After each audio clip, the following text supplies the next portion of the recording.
अस्सलाम वालेकुम जी, मैं हूँ फराह इकरार, इस दुआ और उम्मीद के साथ कि आप सब जहाँ कहीं हों बिल्कुल खैर खैरियत से हों। ARY की बंदिश के हवाले से बात करना चाहती हूँ। अमाद यूसुफ साहब की गिरफ्तारी अमल में आई है, बहुत से और इक़दामात भी उठाए जा रहे हैं। बहुत सी ऐसी तफसीलात हैं। ARY से मेरा बिल्कुल एक घर के जैसा ताल्लुक़ है। उसमें काम करने वाले जो अफराद हैं, बहुत से लोगों को मैं पर्सनली जानती हूँ। मेरे अपने शौहर भी ARY से मुंसलिक हैं। क्या हुआ, कैसे हुआ, कब हुआ, तमाम चीज़ें आप लोग जानते हैं। सोशल मीडिया भरा पड़ा है। लेकिन उससे पहले मैं एक बात कहना चाहती हूँ। मैं क्या, ये हर पाकिस्तानी के दिल की आवाज़ है कि हमें अपनी फ़ौज पर फ़ख्र है, फ़ौज पर मान है। जितनी कुर्बानियाँ हमारी फ़ौज ने दी हैं, जिस तरह हमारी मुल्क की हिफाजत करती है, उसके लिए मेरे पास तारीफ़ के लिए अल्फाज ही नहीं है। पाकिस्तान जिंदाबाद के साथ पाक फ़ौज जिंदाबाद हमेशा आता है। अल्लाह ताला पाकिस्तान को कायम दायम रखे और पाक फ़ौज के हौसलों को इसी तरह से बुलंद रखे। तो सियासी जमातें जो हैं वो अक्सर ये करती हैं कि फ़ौज को घसीटती हैं सियासत में, और ये इंतहाई काबिल मज़म्मत अमल है। ऐसा नहीं होना चाहिए। अभी हमने देखा भी कि शहबाज गिल साहब की तरफ से जिस किस्म की बातें कही गई, फिर उनकी गिरफ्तारी भी अमल में आई, और फिर बाद में ये भी हमने देखा कि PTI ने मुकम्मल तौर पर उनके बयान से लाताल्लुकी का इजहार कर दिया, और साथ ही साथ ये भी कहा कि ये उनका बिल्कुल ज़ाती बयान है।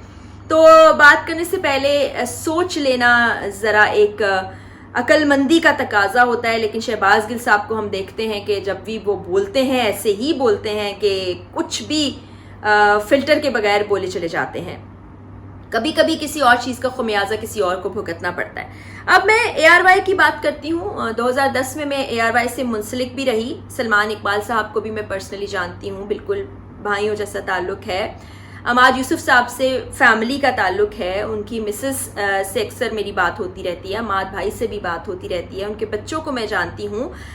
रात के 2:30 बजे के बाद, तकरीबन 2:30 से 3 बजे के करीब उनको घर से उठा लिया गया। बताया यह जा रहा है कि बहुत से अफराद बग़ैर वर्दी के घर में एंटर हुए। CCTV फुटेज भी नहीं मिल सकी, वो डिवाइस भी पता नहीं कहाँ चली गई। फिर उनको ले जाया गया, अभी तक भी पता नहीं कि वो कहाँ पर हैं। बहुत से और लोग हैं जिनके खिलाफ FIR भी दर्ज हो चुकी है। तो यहाँ पर मीडिया का ज़रा आप किरदार देखें जो बड़ा ही अलार्मिंग है। एक वक्त था कि जब किसी एक सहाफ़ी के साथ, किसी एक मीडिया हाउस में काम करने वाले शख्स के साथ कोई चीज़ होती थी तो पूरी जर्नलिस्ट बिरादरी उठ खड़ी होती थी, एहतजाज किए जाते थे, हम आहंगी का मुजाहरा किया जाता था, एक दूसरे को एहसास दिलाया जाता था कि हम एक बिरादरी हैं, एक दूसरे के साथ खड़े हैं। लेकिन कुछ अर्से से हमने देखा है कि बहुत ही ज़्यादा डिवाइड हो गया है। हमारे मीडिया हाउसेस पॉलिटिकली डिवाइड हो गए हैं। एक मुकम्मल अलग तरीके का स्टैंस कोई और चैनल ले रहा होता है तो दूसरा चैनल किसी और तरह का स्टैंस ले रहा होता है। और जब किसी सहाफ़ी के साथ कुछ होता है तो मुखालिफ ग्रुप जो है वो खुशियाँ मना रहा होता है। हालांकि ऐसा नहीं होना चाहिए। हक को सामने लाना चाहिए, सच को सामने लाना चाहिए। किसी भी बुनियाद पर अगर आप कोई एक अपनी पॉलिसी बना भी लेते हैं, उस पर अमल पैरा भी होते हैं, फिर भी आपको सहाफ़ी बिरादरी का साथ देना चाहिए। अभी भी बड़े अफसोस के साथ मैं देख रही थी कि कुछ लोग हैं बहुत खुशियाँ मना रहे हैं, ख़ासतौर पर ट्विटर पे ट्रेंड कर रहे हैं कि ये बहुत अच्छा हुआ, ऐसा होना चाहिए, ARY के साथ बिल्कुल ठीक हो रहा है। माजी में हमने देखा कि जियो के साथ भी ऐसा हो चुका है, दीगर और भी चैनल्स हैं जिनके साथ ऐसा हुआ है। तो अगर हम आवाज़ उठाना छोड़ देंगे और खामोश होकर बैठ जाएंगे, या हम खुशियाँ मनाएंगे किसी और की राय से इख्तलाफ की बुनियाद बनाते हुए, तो कल को किसी के साथ भी ऐसा हो सकता है। वो तमाम लोग जो टेलीविज़न पर आकर बात करते हैं, आज आपको बात करते नजर आएंगे, कल वो कहीं गायब भी हो सकते हैं। जब आवाज़ उठाने वाला कोई नहीं होगा, जब इस तरह से आप डिवाइड हो जाएंगे, तो इससे फ़ायदा तो किसी को नहीं होने वाला, नुकसान होने वाला है। तो मेरा दिल भी काफ़ी दुखा जब मुझ तक खबर पहुंची। फिर जब मैंने ट्विटर पर बहुत सारी चीज़ें देखी, अमाद भाई को मैंने एक मैसेज भी किया था कि बहुत सी चीज़ें मैं देख रही हूँ, आपका नाम भी बहुत से लोग ले रहे हैं, तो आपके लिए बहुत सारी दुआएं हैं। मुश्किल वक्त है, गुजर जाएगा। तो उन्होंने मुझे शुक्रिया कहा, उन्होंने कहा कि दुआओं की ज़रूरत है। उसके कुछ देर के बाद मैंने देखा तो ये खबर सामने आ चुकी थी कि उनको घर से ले जाया गया है, और ज़ाहिरी बात है इस वक्त उनकी फैमिली भी एक परेशानी से गुजर रही है।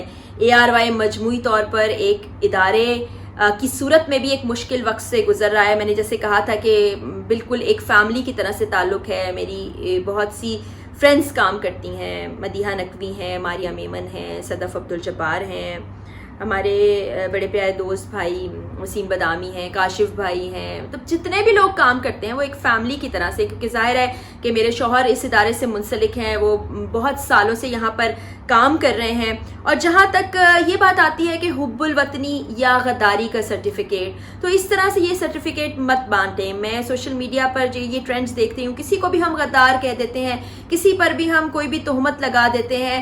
دیکھیں، سیاسی جو بھی آپ کی جنگ ہے یا جو بھی اختلاف ہے، اس کو وطن کی محبت سے تو علیحدہ رکھیں. یہ ایسا تو نہیں ہے کہ وطن سے کوئی محبت نہیں کرتا. کوئی میڈیا ہاؤس اگر کوئی بھی رائے رکھتا ہے یا کسی بھی طریقے سے اپنے پروگرامز کو لے کے آگے چلتا ہے، یا صحافی کوئی بھی بات کرتا ہے، اس کا یہ مطلب نہیں ہے کہ وہ ملک سے محبت نہیں کرتا یا اس پر سوالات اٹھائے جائیں. جیسے کہ ارشد شریف صاحب کی بات کریں تو ان کی فیملی میں شہداء بھی شامل ہیں، وہ بڑے کھل کر باتیں کرتے ہیں، لیکن ان پر بھی بڑے سوالات اٹھائے گئے، انگلیاں اٹھائی گئی. اور یہ زندگی میں صحافیوں پر ہر وقت ہوتا رہتا ہے. کوئی کچھ بھی بات کرے تو وہی میں بتا رہی ہوں کہ مخالف گروپ جو سمجھتا ہے کہ یہ ہمارے مخالف ہیں یا ہماری رائے سے اختلاف کر رہے ہیں، وہ ایک سوشل میڈیا کیمپین بھی شروع کر دیتے ہیں. لیکن یہ ہم سب کے لیے سوچنے کا وقت ہے کہ ہمیں تقسیم ہو جانا ہے، الگ الگ کام کرنا ہے، اختلاف رائے کی بنیاد پر ایک دوسرے سے دشمنی پر اتر آنا ہے، کسی کی مشکل میں اس کے لیے خوش ہونا ہے یا اس کا ساتھ دینا ہے، یا ایک جرنلسٹ برادری کو ایک ساتھ جیسے پہلے وہ کھڑے ہوتے تھے ویسے کھڑے ہونا ہے. کیونکہ آج جو کسی پر مشکل وقت آیا ہے، جو گھڑی آئی ہے، وہ ٹل جائے گی. اللہ تعالیٰ ہر مشکل کے بعد آسانی رکھتا ہے، لیکن یہی مشکل کل کو آپ پر بھی آ سکتی ہے. تو ہم سب کے لیے بحیثیت جرنلسٹ، بحیثیت صحافی، یہ بڑے سوچنے کا وقت ہے کہ ہمیں کیا کرنا ہے، کیونکہ یہ جو چیزیں ہیں بڑی فیصلہ کن ثابت ہونے جائیں گی. آگے چل کر کیا ہوتا ہے، وقت کیسے بدلتا ہے، کس کا رخ کس کی جانب ہو جاتا ہے، یہ ہم نہیں بتا سکتے. لیکن اگر ہم تقسیم در تقسیم کرتے جائیں گے تو ہم الٹیمیٹلی نقصان میں جائیں گے، اس سے کسی کو بھی فائدہ نہیں پہنچے گا. اور وطن سے محبت، وہی بات ہے کہ کوئی دل کھول کے اپنا نہیں دکھا سکتا، لیکن وطن سے محبت ہر پاکستانی کو ہے، اور ہر پاکستانی کا دل پاکستان کے ساتھ دھڑکتا ہے. میں آج ARY کی بندش کی مذمت بھی کرتی ہوں. اس سے پہلے اگر کسی چینل کے ساتھ ایسا ہوتا آیا ہے، ہمیشہ مذمت کی ہے. کسی صحافی کے ساتھ ایسا ہوتا آیا ہے تو اس کی مذمت کی ہے. ہاں، اگر YouTube چینل اس سے پہلے نہیں بنا تھا، اس پر مذمت نہیں کر سکی تو وہ ایک الگ بات ہے، کیونکہ یہ پلیٹ فارم شروع ہی نہیں کیا تھا. لیکن جب سے شروع کیا ہے، جب بھی ایسا اقدام ہوا، مذمت کی. آئندہ بھی مذمت کروں گی، کرتے رہیں گے ہم بحیثیت جرنلسٹ. اور ابھی دعا اور امید یہی ہے کہ عماد یوسف صاحب خیر خیریت سے ہوں، خیر خیریت سے وہ واپس آ جائیں، معاملات بہتری کی طرف جائیں، ARY پر بندش ختم ہو جائے اور معاملات پاکستان اور پاکستانیوں کے حق میں بہتر ہوں. کیونکہ سب سے پہلے پاکستان ہے، سب سے بڑھ کر پاکستان ہے. پاکستان سے محبت ہماری، اس میں کسی کو کوئی شک نہیں ہونا چاہیے. ہم کسی کو بھی حب الوطنی یا غداری کا سرٹیفکیٹ نہیں دے سکتے. ہمیں تھوڑی سی سمجھ بوجھ سے کام لینا ہوگا.